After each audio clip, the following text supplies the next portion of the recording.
রাজধানীর এভারকেয়ার হাসপাতালে BNP chairperson Begum Khaleda জিয়াকে দেখতে পৌঁছেছেন দলের ভারপ্রাপ্ত চেয়ারম্যান তারেক রহমানের স্ত্রী ডাক্তার জুবাইদা রহমান। একই সাথে লন্ডন থেকে হযরত শাহজালাল আন্তর্জাতিক বিমানবন্দরে পৌঁছেছেন যুক্তরাজ্য ছাত্রদলের যুগ্ম সম্পাদক শেখ সাদেক আহমেদ। শুক্রবার ৫ ডিসেম্বর বিকেলে সিলেট এমএজি ওসমানী আন্তর্জাতিক বিমানবন্দরে এসে স্থানীয় নেতাকর্মীদের সাথে দেখা করেন তিনি। সিলেট থেকে সহকর্মী আফজালুর রহমান চৌধুরী জানান, ওসমানী আন্তর্জাতিক বিমানবন্দরে সাদেক আহমেদকে স্বাগত জানাতে এবং খালেদা জিয়ার চিকিৎসার খোঁজখবর নিতে উপস্থিত ছিলেন সিলেট জেলা বিএনপির সভাপতি আব্দুল কায়ুম চৌধুরী সহ বিভিন্ন পর্যায়ের নেতাকর্মীরা। নেতারা জানান, চেয়ারপারসন বেগম খালেদা জিয়ার বর্তমান শারীরিক অবস্থার বিষয়ে তারা ঘনিষ্ঠভাবে খোঁজখবর নিচ্ছেন। তার চিকিৎসা যেন আরও উন্নতভাবে নিশ্চিত করা যায় সে ব্যাপারে দলীয়ভাবে সমন্বিত কাজ চলছে। এদিকে খালেদা জিয়ার সুস্থতা কামনায় সিলেট সহ দেশের বিভিন্ন স্থানে দোয়া মাহফিল আয়োজন অব্যাহত রয়েছে। প্রিয় নেত্রী দেশনেত্রী বেগম খালেদা জিয়া এদেশের ৩ বারের প্রধানমন্ত্রী গুরুতর অসুস্থ।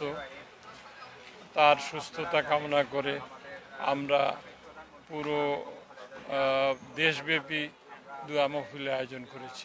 প্রধানমন্ত্রী মা বেগম খালেদা জিয়া অসুস্থ থাকার কারণে আজকে উন্নত চিকিৎসার স্বার্থে উনি লন্ডন যাবেন এবং আমরা গতকালকে বিএনপির ভারপ্রাপ্ত চেয়ারম্যান দেশনায়ক তারেক রহমানের সুযোগ্য স্ত্রী বিখ্যাত ডক্টর জুবাইদা রহমান সহকারে লন্ডন থেকে ঢাকায় আসি এবং পরবর্তীতে ওনাকে এভারকেয়ার হসপিটালে দিয়ে আমি এখানে সিলেটে অবস্থান নিচ্ছি।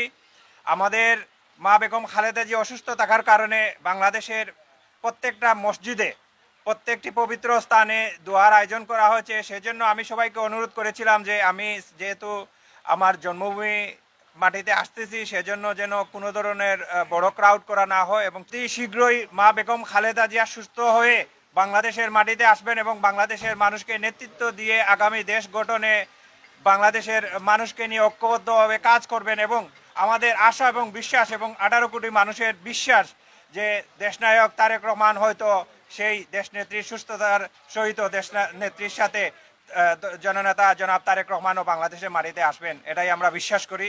যুবক দলের সাধারণ সম্পাদক জনাব শেখ সাদেক আগমন উপলক্ষে আমরা সিলেট 4 আসনের ছোট পরিসরে আমরা এখানে রিসিভ করতে এসেছি। আমরা আজকে আমাদের দেশনেত্রী তিনি অসুস্থ, ওনার জন্য দোয়া চেয়ে এই দোয়ার প্রোগ্রাম শেষ করেই ওনাকে রিসিভ করতে এসেছি।